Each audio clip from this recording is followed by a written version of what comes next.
E aí, gente, beleza? Hoje eu irei falar do que eu achei do filme Invocação do Mal 4, O Último Ritual. E eu já vou adiantando que esse vídeo contém spoiler. Então, se arruma na cadeira e bora pro vídeo!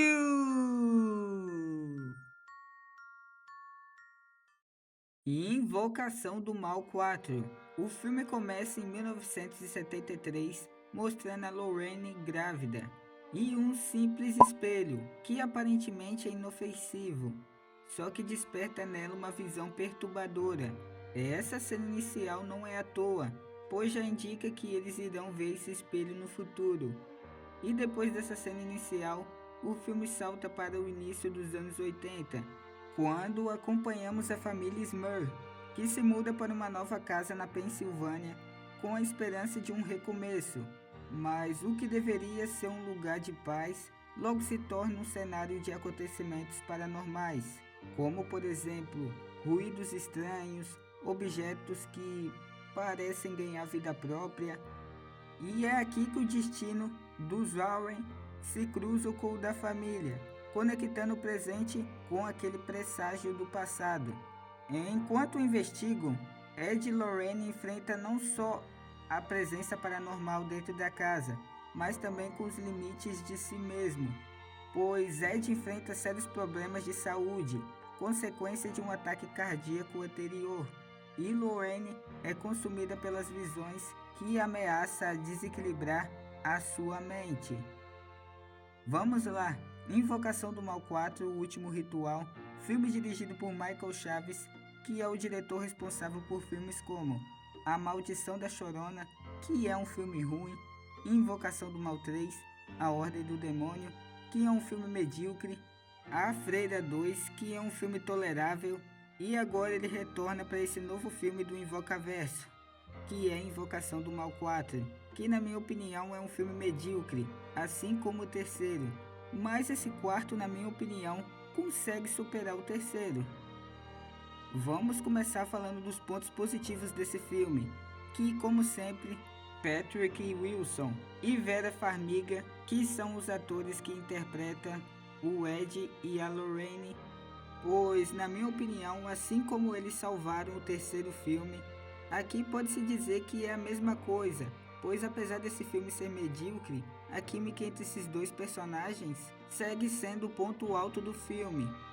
E outro ponto positivo desse filme, na minha opinião, é que o filme aprofunda a relação do casal Warren com a filha Judy, pois mesmo que ela seja uma personagem bem clichê e qualquer coisa no filme, eu gostei, e também gostei do namorado dela, que serve como alívio cômico, principalmente as cenas dele com o Ed, que na minha opinião funcionou bem. O outro ponto positivo desse filme é a despedida de Invocação do Mal. Achei que eles fizeram uma despedida legal dessa franquia, pois eles trouxeram várias participações especiais no final, na cerimônia de casamento de Judy. E lá no casamento aparecem algumas participações especiais dos personagens dos filmes anteriores da franquia, de Invocação do Mal, 1, 2 e 3. E também tem a participação especial do James Wan, que é o diretor original da franquia, pois ele foi responsável pelos dois primeiros filmes da franquia, e que na minha opinião são os dois melhores filmes de todo o Invocaverso. Agora vamos falar dos pontos negativos desse filme. Para mim, o principal ponto negativo são as cenas de jump scare. As cenas de susto são muito previsíveis. Quando a cena começa a criar tensão, já dá para saber que vai vir algum jump scare. E por serem muito previsíveis, acaba não funcionando. Confesso que só tomei um susto de verdade, numa cena em que a lâmpada cai na cabeça da menina. Essa me pegou desprevenido. Mas tirando essa cena, o resto não me assustou. E olha que eu sou muito cagão para filme de terror, tá? E para Invocação do Mal só me dá um susto, e isso é um ponto negativo. Mas acho que esse é o estilo do Michael Chaves. Ele é muito focado em jumpscare.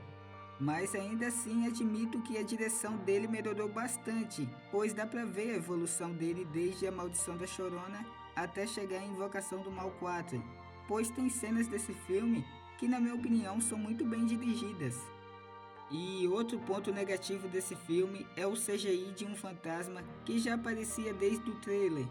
E depois que o trailer de Invocação do Mal 4 saiu, muita gente já criticou o visual desse fantasma. E quando eu vi aquela cena pensei, rapaz, depois de tantas críticas, acho que eles vão melhorar isso no filme. Colocar algo menos pior do que esse fantasma ridículo. Mas não, está exatamente igual. E como os jumpscares são muito previsíveis, você nem se assusta e acaba encarando o fantasma e só pensa: meu Deus do céu, que coisa ridícula. E outro ponto negativo desse filme é que, diferente do primeiro e do segundo filme de Invocação do Mal, aqui o roteiro dá muito pouco espaço para a família envolvida no caso, que é a família Smurf. Pois nos dois primeiros filmes haviam cenas em que fazia com que a gente se aproximasse da família envolvida no caso. Um bom exemplo disso é a cena de Invocação do Mal 2, em que Ed toca violão para a família Hodgson, o que faz com que a gente se apega pelos personagens, se importe com eles. E quando a família fosse ameaçada, o público sofresse junto, pois você fica, não, não, não, não, não, mata ele não, mata ele não, pois você está se importando com os personagens. Já em Invocação do Mal 4, essa conexão quase não existe e você quase não chega a se importar com eles quando estão em perigo.